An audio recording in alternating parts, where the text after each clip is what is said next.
Good morning and happy Monday. Thank you for being here today. Fresh Squeeze is a quick reminder that you can do the things you want with your money.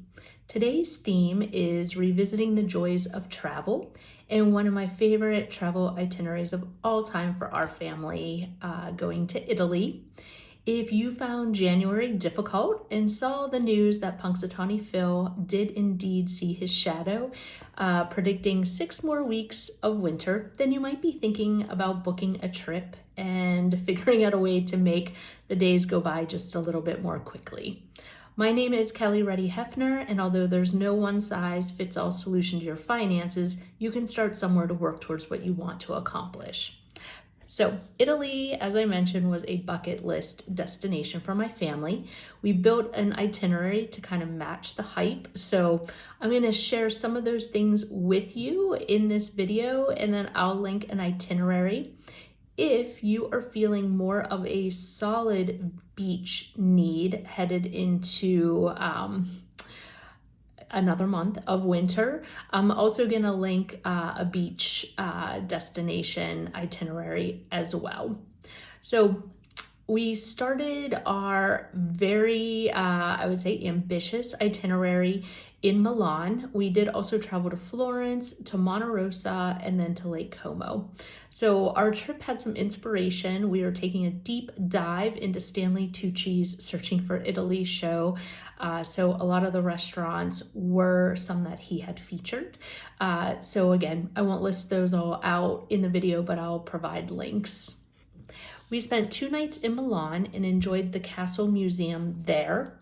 The Starbucks Reserva in Milan was memorable for all the right reasons. Serious coffee ambiance, and in a country known for coffee, I'm sure the bar was set exceptionally high for Starbucks to figure out how to fit in with that crowd, but they did. But again, we are Americans, so we might be a little biased, but we're not limited to our Starbucks here. So impressive, great coffee, great pastries.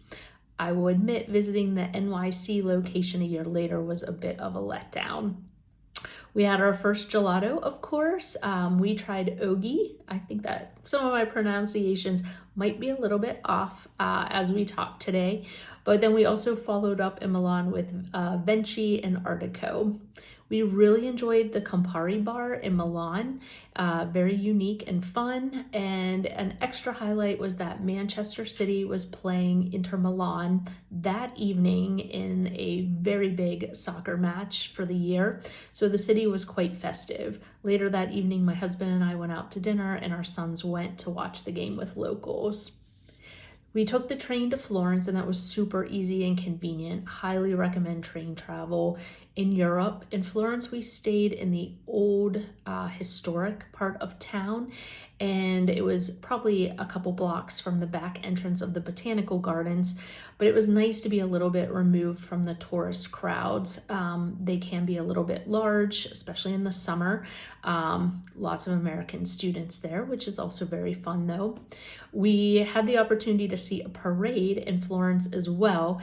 Teams, bulls, costumes for Calcio Storico, which is a sport that I believe combines rugby, soccer, and wrestling. I didn't see a game or a match, but the parade was awesome, especially sitting and enjoying aperitivos. So we highly recommend getting tickets ahead for the Duomo, Uffizi Galleria, and the Galleria dell'Accademia. The Accademia was the hardest ticket to book, so I would recommend starting there. That's of course where you can see the one and only Michelangelo's David. We also enjoyed the Galileo Museum, which was a little bit off the touristy path, but great museum, a little less crowded. We booked a cooking class, which we enjoyed and met some great people and had dinner with. We also did a wine tour in Tuscany through Viator Tours, which was very good. I loved the rooftop bar at Loggia at the Hotel Palazzo Guadina. By far the Loggia Spritz was one of my favorite spritzes in Italy, and we did sample a number of spritzes in Italy responsibly. We also enjoyed getting a glass of wine from a wine window. So Stanley Tucci was correct that they do exist. Not many are open, but when you find one that is, it is super fun. So we recommend that. We enjoyed going to the Mercato Sant'Ambrogio, which was our favorite market for meats and cheeses. There is another market as well, but the Mercato Sant'Ambrogio was our personal favorite and the personal favorite of our son who was studying in Florence for that summer. The Botanical Garden was a wonderful break during our busy days of touring. We really enjoyed cutting through the Botanical Garden, getting a break from some of the other sightseeing. We went several days. We could not figure out how to get a ticket where you could go multiple times, but it does exist. We think the key is going to the front gate to purchase it. But again, the Botanical Gardens was fabulous and a nice retreat after some other things during the day. We spent 2 nights at Monterosso and loved being at the beach. Highly recommend going early in the morning, securing a reservation for your umbrella and chairs for the day. Well worth it. Gorgeous beach, great snacks close by. We enjoyed a hike.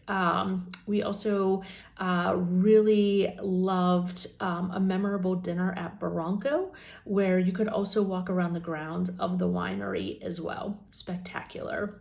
And again, we took the train to and from Florence to Monterosso, very easy to navigate. From Florence, we rented a car to Lake Como, and this route was not the easiest drive and probably one of the more stressful parts of our adventure. Lake Como is beautiful and gorgeous, well worth seeing. Definitely a little bit of a different vibe there. Felt like our restaurant choices were a little bit more limited, and maybe it was just the part of Lake Como we were staying in, not a ton of sidewalks, so I felt like we couldn't do a lot of walking there, but we were a little bit tired. It was the end of our adventure, so we were okay with sitting by the lake and watching the boats go by. In general, we booked accommodations with small kitchen spaces as often as we could to be able to eat in some. Again, that didn't really offset our daily or twice daily gelato stops and spritzy stops, but we did also enjoy aperitivo time, which is very economical as well. We got cash when we arrived at the ATM for the best exchange rate. We also used our credit card with no foreign transaction fees and selected to have our expenses charged in US dollars. We added the international plan to our cell phone. Again, depending on your cell phone provider, that cost will vary. I can't say it was inexpensive. It might not be the most economical option, but it was easy. We didn't have to have a second phone or SIM card or anything, and we did use our phone quite a bit to navigate and communicate. I recommend taking 2 or 3 credit cards, keep them in separate locations, along with a photocopy of your passport in a separate place as well and secured, just in case you lose or have stolen one copy of those items. As always, do keep your personal items secured. Your budget should include airfare, hotel, transportation, and transfers, major meals, but the little things do add up. Museums, snacks, small gifts, leather products are in abundance in Italy, and the jewelry bridge is quite impressive in Florence. So next week, we are going to be back to reality and providing a tax checklist, all the documents you should be looking for in the mail or online to prepare to file your taxes for 2024. Thanks so much for being here and have a great week.